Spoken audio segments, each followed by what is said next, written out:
Panginoong Jesucristo, kayo po ang kapayapaan.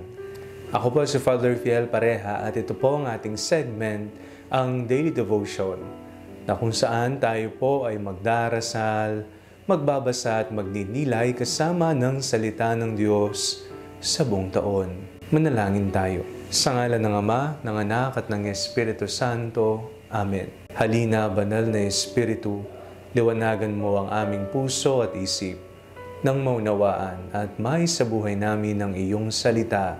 Amen. Our Bible passage for today is from the Gospel of St. Luke chapter 3, verses 1 to 6, and I read it for you.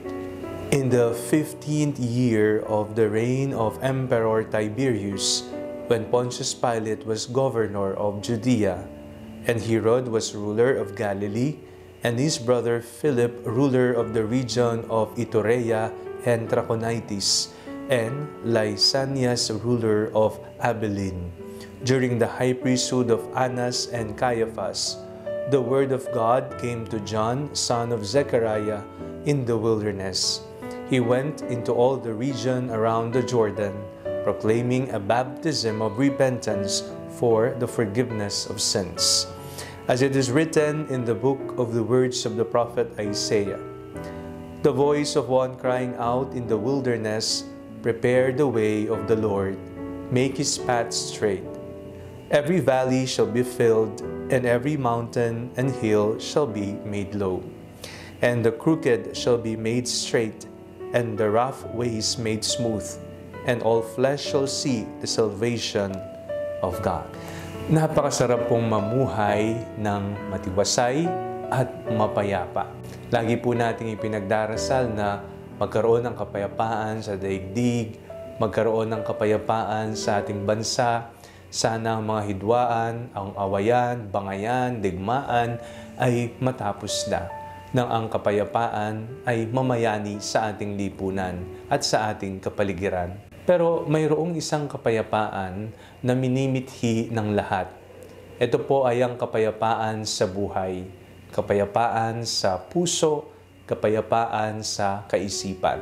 Tayo po ay nasa ikalawang linggo ng Adbyento. At ngayong araw na ito, sinindihan po natin ang ikalawang kandila ng Adbyento. Ito po ay sumasagisag sa kandila ng kapayapaan. Paano natin makakamit ang tunay na kapayapaan? Alam po natin na ang tunay na kapayapaan ay tanging sa Panginoon lamang magmumula. Wala nang iba. Ang kapayapaan na handog ng daigdig ay pansamantala o madalas balat kayo lamang, isang malaking patibong. Pero sa ating Panginoon Jesucristo na darating sa tanan, ang kapayapaan niya ay nananagana. Ang kapayapaan niya ay pangmatagalan.